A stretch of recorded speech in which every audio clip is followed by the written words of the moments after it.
Good morning, evening, or afternoon, everybody. It's Kaghoe coming at you with another video. So today I'm going to be teaching you everything you pretty much need to know about Inscription and some of the best specializations that you can go down to be one of the best scribes that you possibly can be.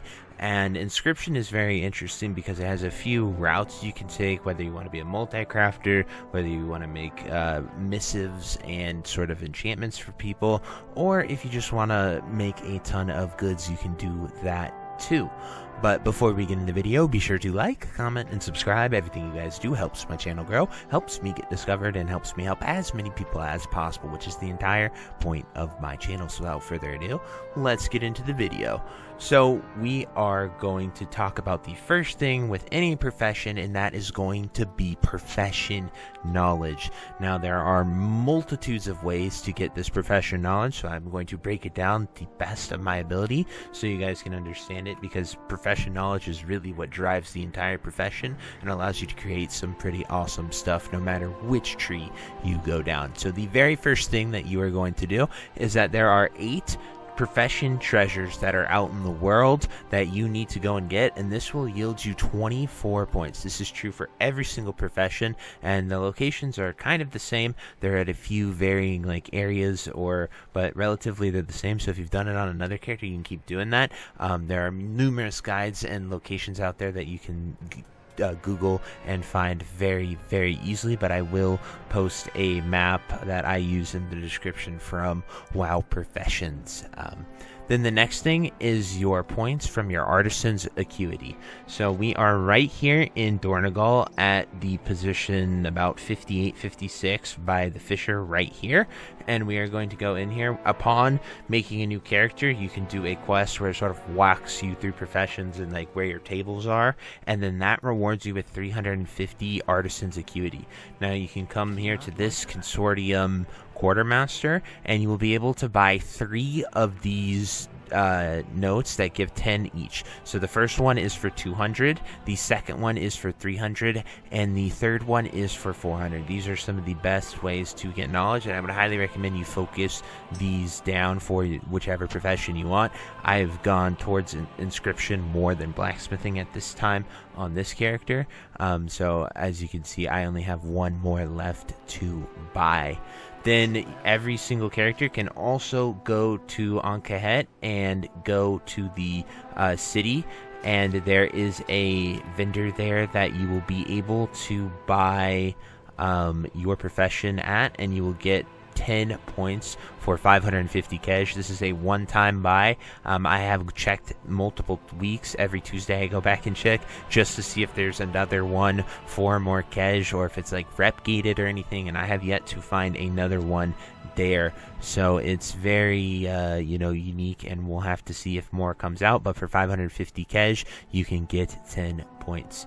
Then the next thing that you're going to hit is when you get your renown to level 12, you'll be able to get profession knowledge, which with each place, as you can see, Assembly of the Deeps here will give you mining, engineering, or inscription knowledge. So that is where you would go to get this one, and then it just depends on each profession to get your rewards. So as you can see, Dornegal will give you alchemy, blacksmithing, enchanting, and tailoring, and then Hollowfall will give you Hollowfall is actually at 14, not 12, but 14 will give you jewel crafting, herbalism, skinning, and leatherworking. And then the severed threads, they do not have one that I'm aware of. Theirs is just go out there and get it from the place that you were able to do it. But I will definitely keep looking and seeing more and more as we go. If there's anything that comes in later, I'll definitely pin it to the comments down below for you guys. Then finally, this thing you can do is you can do first crafts. So right here, this will first craft your recipe, and you will be able to get a profession knowledge anytime you see first crafts. You can also filter by first craft bonus, so you can filter here, and right now this is the only thing that I have not first crafted because it takes a spark, and then you can look and see things you haven't learned yet that could have potential first craft bonuses. This will yield you 1 point and 5 Artisan's Acuity as well. Then the next thing is repeatable quests. So every week you will have weekly quests that you go to your inscription trainer, or you come here at the Artisans Consortium and this person will give you your weekly quest to just fill 2 orders. And that brings us to our next thing to talk about, which are going to be patron orders. Now, patron work orders are a new system here in the War Within, and patron orders are going to be just right here. You go to your table, you go to crafting orders, and you look at patron orders. So this one right here is making a treaty on engineering, so I can go and get this and I can start this order, and then I'll have to provide these mats, but it will give me artisans accruity. So this one would be something I would do, and I'm definitely going to do this right after I finish this video. But this will count for a work order, and it gives you rewards. You can get profession knowledge this way as well. So if there's anything that you're able to do, I would highly recommend looking at it and seeing if you're able to do it, because it is definitely worth doing. Like this one right here gives me inscription knowledge, so I should do this now that I have the torch unlocked. However, I will need to use concentration or get some really good 3-star materials in order to make this. But that is just an example of the patron order system and the rewards. Then there are scribe treaties that you can do every single week. You can make them. Every scribe can make these. You can just put the work order up and someone will do it, but as you can see, you can only do 1 per week. So I have 25 just from leveling my inscription and learning the other ones, but so I'm good for 25 weeks on this character, and they're soulbound, so I can't sell them, so you have to do this via work order if you are not the scribe yourself. Then for every profession, there are world treasures to go and get. So if you are a straight up crafting profession, you go and get the treasures themselves. But if you're a gathering one, like disenchanting drops them for enchanters, herbing and mining, they just have a chance to drop at the nodes. But for everyone else, it's treasures, and you can get 2 to 4 knowledge that way from them. So that is pretty much it for profession knowledge. I know that's a lot, but it is the keystone to any great profession. So if you have your knowledge done, then you can start to look into specializations and stuff. But before we talk about specs, it's important to mention that you can have 3 pieces of gear for each profession. I would highly recommend getting the 564 pieces and then specializing them towards what you want to do. The weapon is the one that really, this stat can be anything. It can be multi-craft, it can be resourcefulness, or it can be deftness for your crafting speed. So those are the 3 things: resourcefulness, crafting speed, and multi-craft.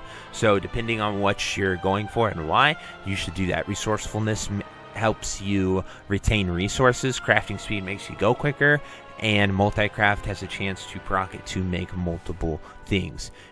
Gathering professions, they get a sharpening stone that they can put on their weapon, but everyone else gets an enchant, and there's usually a potion that you can have active for crafting and gathering as well. So those are just the profession enhancements that you can have in use. So finally, let's dive into Inscription now that I've explained practically everything that you could possibly have for this. And so Inscription Specializations, there are 4 of them, and the first one here is just your basic inscription knowledge. I would highly recommend that you put in 30 points to Pursuit of Knowledge here right off the rip. It is just generally overall great at everything and will give you stuff. I was experimenting with a test build to see if you could bypass the sort of the basic stuff and dive into it, and you can't really make a profit without having Pursuit of Knowledge. And then your 3 stats that you can go into: Ingenuity. So if you are someone that is going to be making epic weapons and like very high-end goods at the top of the list, you're going to want to go into Ingenuity so you can get the most utilization out of your concentration. Then the next one is Resourcefulness. This would be if you wanted to make a ton of mass-produced resources, so like pigments and stuff, from just milling and sell it. Resourcefulness would be great for that. And then Multi-Craft is probably the best. It can be very well paired with Resourcefulness as well. However, the chance to proc is increased, and you get more goods when you do this, up to 100%. So every time you've seen a Multi-Craft proc 4, that could be procking 8, and it will happen more often. So Multi multi-crafting is great if you're a cipher maker, or you're pursuing inks, or you're pursuing any of that. It can be very, very beneficial. So that is where we go into the pursuit of perfection, and this is where I have put most of my points in.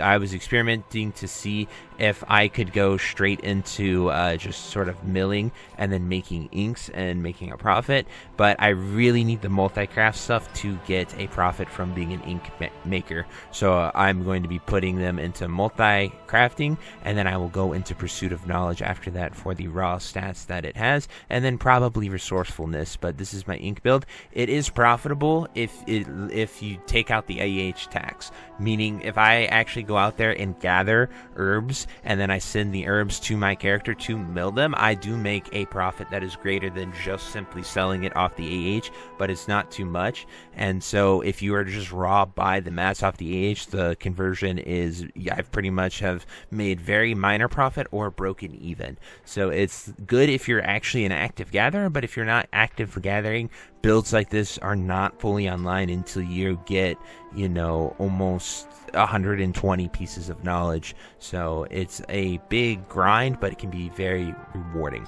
Then the next one is careful carvings. This is the big weapon building spec. So if you're going after a weapon, you just put 30 in this, 30 in here, and then whether or not you want offhands or the staff, you would then put your points in these in order to make them. And now this is also paired with, I would put 30 in Pursuit of Knowledge and 30 in Eureka for these weapons. And then on the other side here, you have the crafting gear, which would be Scribe's Quill, Alchemist's Mixing Rod, and Chef's Rolling Pin. Same thing, put 30 here, put 30 here, and then go after these. While you can sort of go to the end and then go backwards, that will heavily rely on your concentration, and you won't be able to make as many great items that way. Then the final one is we have archival additions. This is where you are going to be making your Dark Moon Sigil embellishments, as well as your contracts, missives, and Vantis runes. So this is where either resourcefulness or multi-craft can be very huge. I would definitely recommend going Pursuit of Knowledge, then multi-crafting and resourcefulness at some point. It's up to you whether you want to do less goods or multi-craft, but I wouldn't do both because you'll be waiting a while before you can fully get online. And then you pretty much just focus whichever one you want, because if you're getting 3-star contracts, 3-star missives, and 3-star runes, you are going to be making a decent amount of gold, especially when Season 1 launches. But those are the 3 things that you can do. It really just depends on what you want to do. It's purely up to your decision. Every single one is profitable. Some you just AFK here all day and you just print. That is what I'm going with the Ink Maker and the Cipher build. That is my plan. If you wanted to go a different route and you wanted to be making these weapons, you're definitely going to be wanting to spam in trade chat looking for people, getting your name out there so people who want great weapons can come to you to get them made. But anyway, guys, that is my full breakdown for Inscription. I truly hope you enjoyed this video. If you have any questions, anything you'd like to add, definitely drop it down below and I will do my best to answer. But anyway, until next time, I'll see you later. Have a great day. Bye-bye. Hey, you. Yes, you. Are you still there? Well, I appreciate you for taking the time to watch this entire video and making it to the end here. If you enjoyed this video, definitely check out the other videos about World of Warcraft listed in these playlists down below. And thank you again. Have a great day. Bye-bye.